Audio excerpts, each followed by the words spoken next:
Olá, queridos, a paz do Senhor Jesus, tudo bem com vocês? Quem vos fala é o pastor Leandro. Para mim é um prazer estar novamente com todos para falarmos acerca do amor de Deus, acerca da sua palavra, dando continuidade à lição da Escola Bíblica Dominical, que tem por tema o plano de Deus para Israel em meio à infidelidade da nação. Eu quero dar continuidade a mais uma lição, falando agora da lição de número 11, cujo título é O Reinado de Ezequias. Quero convidar você a participar comigo. Caso você não seja inscrito no canal, eu quero pedir que você se inscreva, ative o sininho das notificações para que você esteja informado acerca de tudo que vem sendo postado no canal. Deixe também seu like ou dislike, faça seus comentários. Você vai estar colaborando sobremaneira com esta ferramenta que eu utilizo para propagação da palavra de Deus. Vem comigo para mais uma aula, será uma bênção.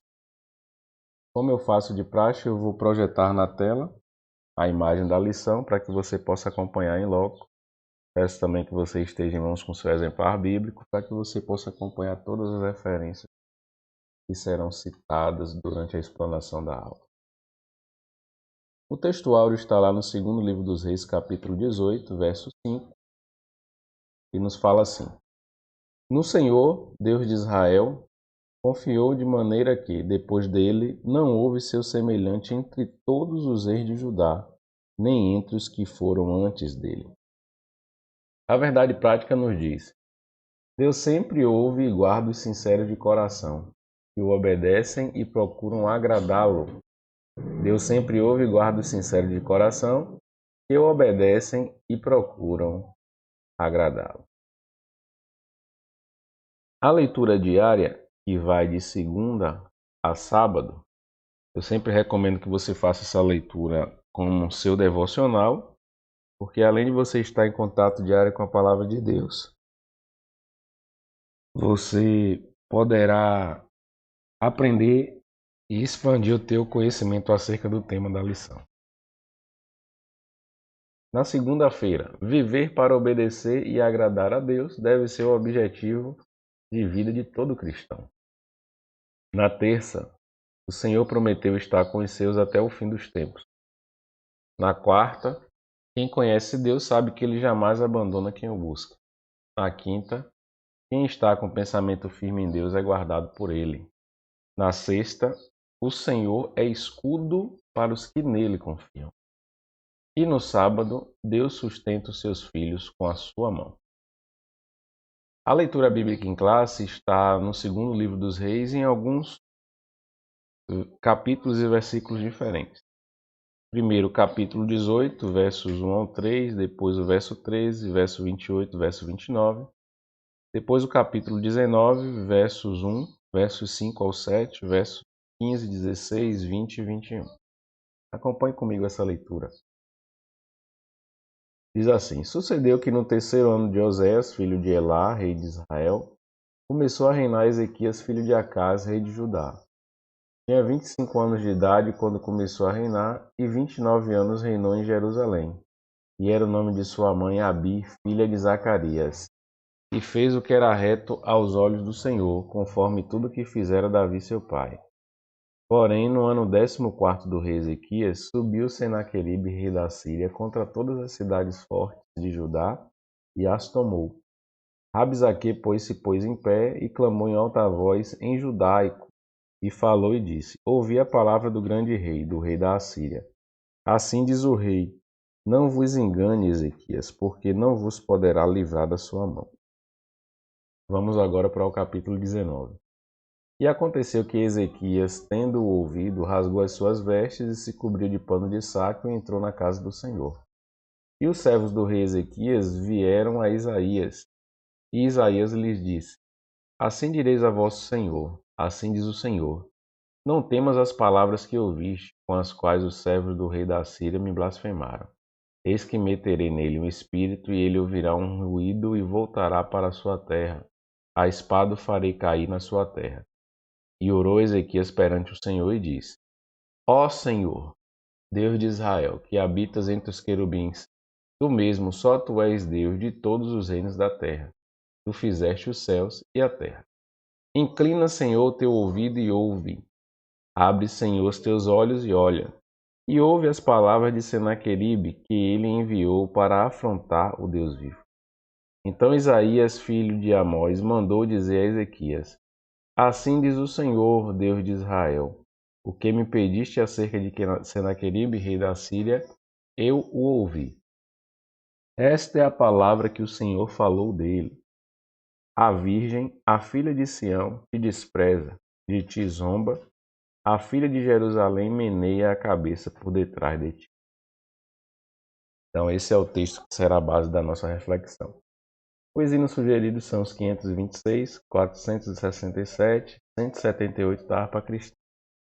O objetivo geral dessa lição é asseverar que o Senhor ouve a oração dos que o temem, e os objetivos específicos: apresentar o íntegro reinado de Ezequias, sinalizar as afrontas de Senaqueribe e registrar o fim de Senaqueribe. Então, para começar, vale salientar que o reinado de Ezequias foi um dos melhores. Ele teve destaque porque era justo, honesto e fez o que era agradável aos olhos do Senhor. Reformou o culto, a adoração a Deus, destruiu os ídolos, fez uma reestruturação no sistema religioso, promovendo assim um avivamento daquela nação. Portanto, Ezequias foi um homem exemplar e a Bíblia o destaca nesse sentido. Vamos ver o que a lição nos fala sobre esse justo reinado, a partir do tópico 1. No tópico 2, iremos falar sobre a invasão de Judá, e no tópico 3, a oração do rei e o livramento do Senhor.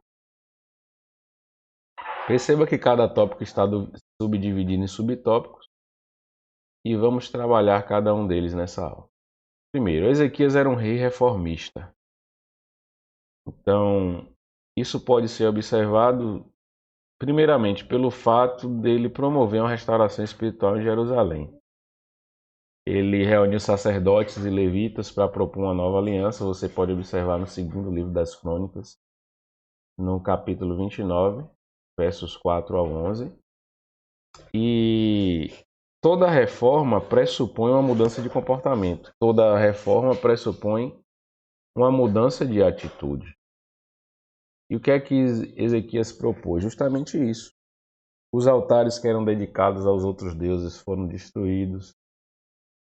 O templo que estava fechado foi reaberto. Então havia uma apostasia muito grande, a adoração a Deus não estava sendo realizada da forma como Deus havia estabelecido. A rotina do culto havia sido perdida. E o rei Ezequias se propôs a promover essa mudança de postura em meio ao povo. Ele se aproximou cada vez mais de Deus. E nós podemos observar isso também no texto bíblico, em 2 Reis 18:6, uma expressão muito interessante, né? Se chegou ao Senhor, não se apartou de após ele e guardou os mandamentos que o Senhor tinha dado a Moisés. Então essa era a tônica do seu reinado. Essa era a característica do governo do rei Ezequias. E foi isso que lhe deu destaque e permitiu com que ele atuasse de uma forma maravilhosa em relação ao reino de Judá.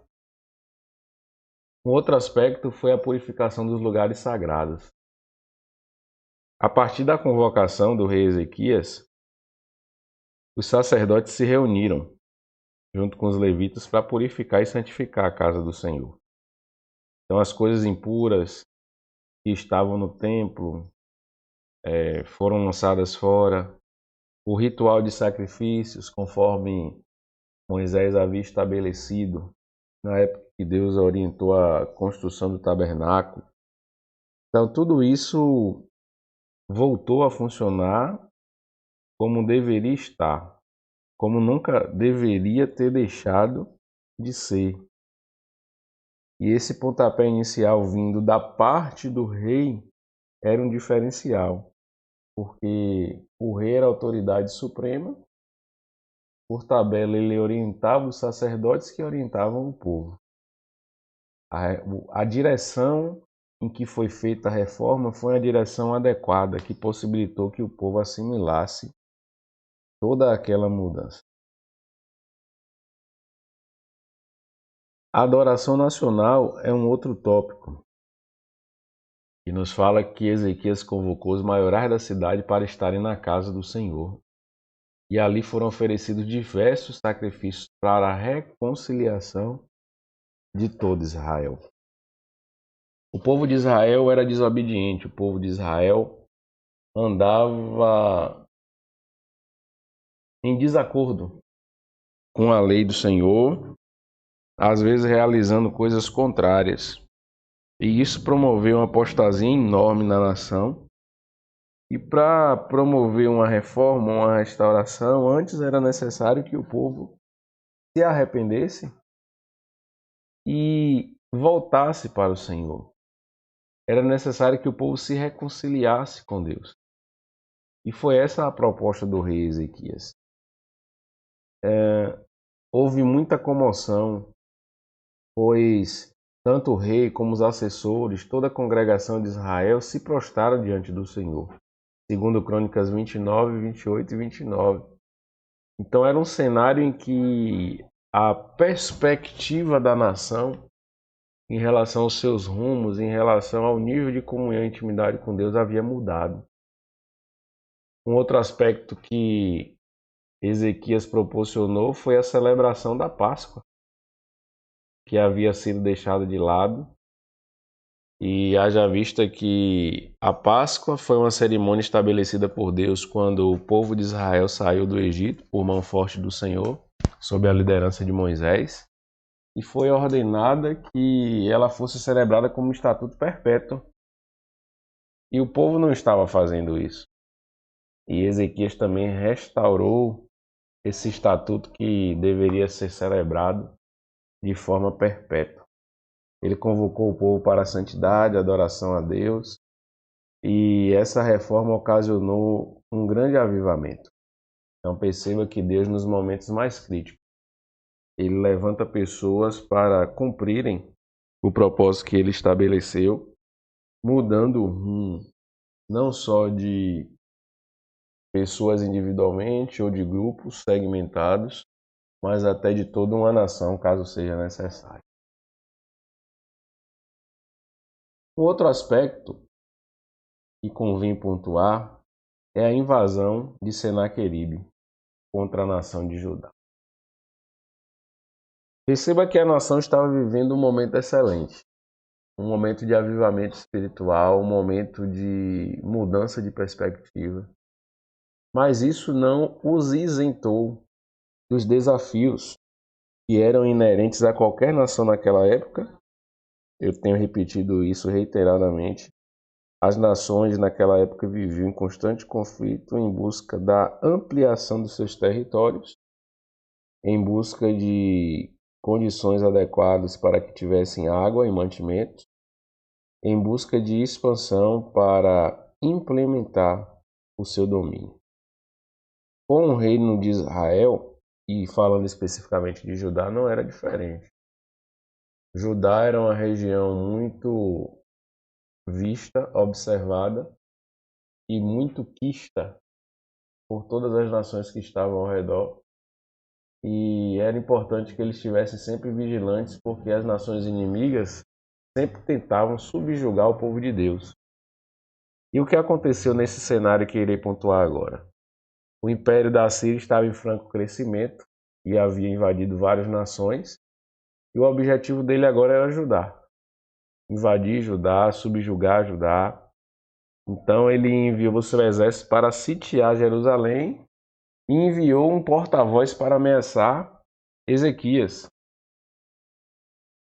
E o interessante é que ele manda o porta-voz para falar na própria língua do povo hebreu, o que promoveu ainda mais temor. Essa aliança que Judá tinha com o rei da Assíria foi uma aliança que não se perpetuou, e o rei da Assíria achou por bem invadir Judá. Então Senaqueribe montou o cerco a Jerusalém e tentou intimidar o povo e afrontar a grandeza de Deus. Então o objetivo era abalar a confiança do rei, abalar a confiança das pessoas, trazer temor para aquela nação, demonstrar que estava ali disposto a invadir para cumprir o seu projeto. E Ezequias, como não poderia ser diferente, teve temor, porque ele sabia que o exército da Síria era um exército poderoso e que poderia, com o seu poder militar, subjugar de verdade e ajudar. Mas qual foi a postura de Ezequias diante dessa atitude dos inimigos assírios? Ezequias consultou o profeta Isaías. Ezequias buscou a Deus.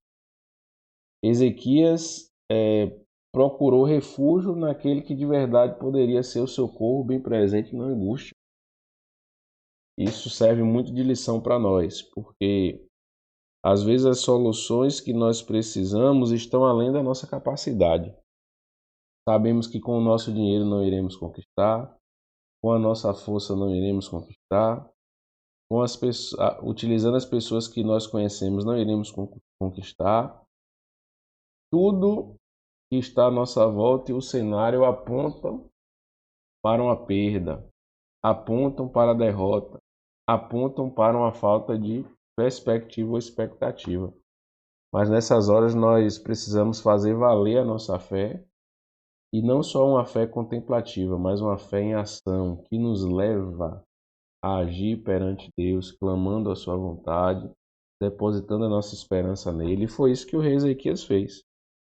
Buscou a Deus, clamou a Deus, consultou o profeta para entender qual era o propósito de Deus naquele cenário e saber de fato se Deus iria livrá-los daquela situação. E qual foi a palavra que ele recebeu? Uma palavra de vitória dada pelo profeta Isaías. E isso foi um bálsamo para o seu coração e permitiu com que ele continuasse confiando e reinando debaixo da orientação que o soberano Deus lhe havia dado. Você pode observar algumas referências a esse momento no segundo livro dos Reis, capítulo 18, verso 37, 19, verso 1.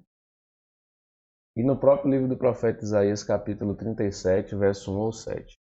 Eu quero até fazer menção desse texto. Me permita refletir com você, para que você possa assimilar de forma clara aquilo que eu acabei de dizer. Livro do profeta Isaías, capítulo 37, verso 1 ao 7. Eu irei projetar na tela para que você também possa acompanhar. Se você já estiver com sua Bíblia, você pode abrir também.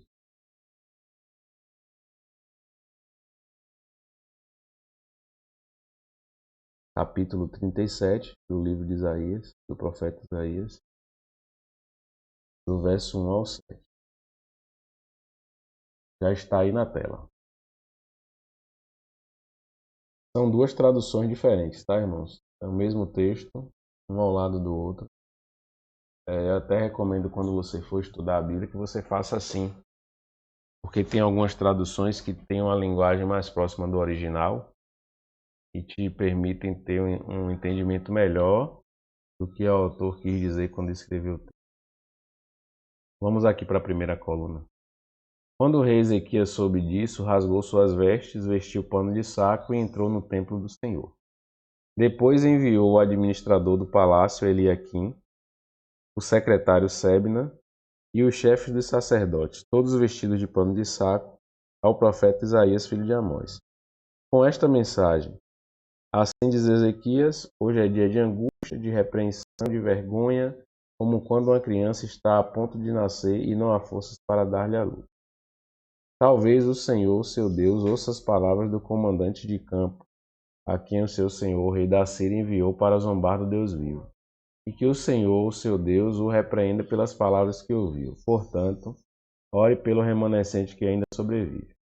Quando os oficiais do rei Ezequias vieram a Isaías, este lhes respondeu: digam a seu senhor, assim diz o Senhor, não tenham medo das palavras que você ouviu, das blasfêmias que os servos do rei da Síria falaram contra mim. porei nele um espírito para que, quando ouvir uma certa notícia, volte à sua própria terra, e ali farei com que seja morto à espada. Então observe qual foi a resposta do profeta para o rei Ezequias. Isso, por certo, lhe deu um ânimo, lhe estimulou, levantou a sua fé, fez com que o povo se tornasse confiante. E é nesse tópico 3 que o autor traz para nós esses dois aspectos. Perceba, a oração de Ezequias foi uma oração confiante. Então, para intensificar o medo, o exército, o rei assírio, enviou cartas ameaçando, os porta-vozes disseram diversas coisas. Mas o que o rei de Judá fez? Ele apresentou tudo isso ao Senhor e orou agradecendo a Deus pela soberania dele. Apresentou ao Senhor as afrontas de Senaqueribe, pediu a Deus que o livrasse. Então veja que a estratégia que o rei Ezequias usou foi fantástica. E a Bíblia nos fala justamente sobre isso, sobre o poder da oração, sobre como nós devemos orar, sobre quais os princípios que regem a oração. Então precisamos usar essa ferramenta que Deus nos deu, porque ela é poderosa para nos fazer vencer as adversidades. E foi isso que o rei Ezequias fez. E por isso Deus lhe deu vitória. O segundo tópico nos fala sobre o conforto que Deus deu ao rei. Porque Senaqueribe queria invadir Judá.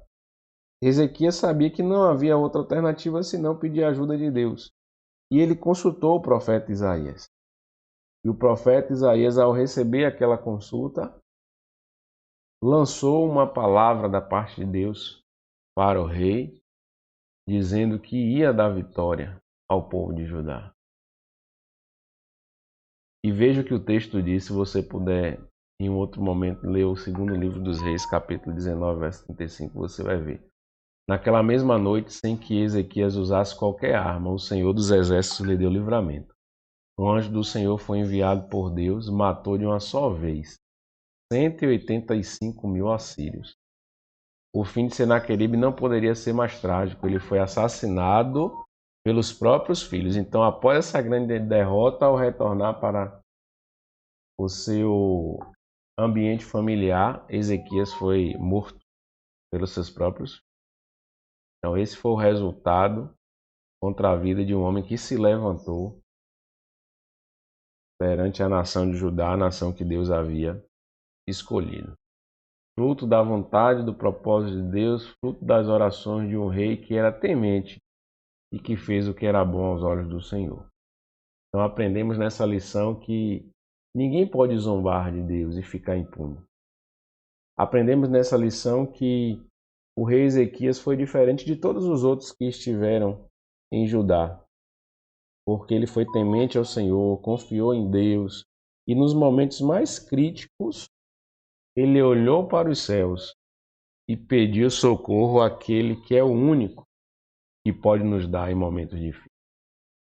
Então que você guarde esse aprendizado no seu coração, que você siga o exemplo do rei Ezequias, para que Deus possa te dar vitória em meio às adversidades. E principalmente naquilo que foge ao teu alcance, que foge à tua capacidade. Tenha certeza que Deus é poderoso para fazer muito mais, abundantemente, além daquilo que pedimos e pensamos. Que Deus te abençoe, tenha uma semana vitoriosa e aguardo você para uma próxima lição na semana que vem.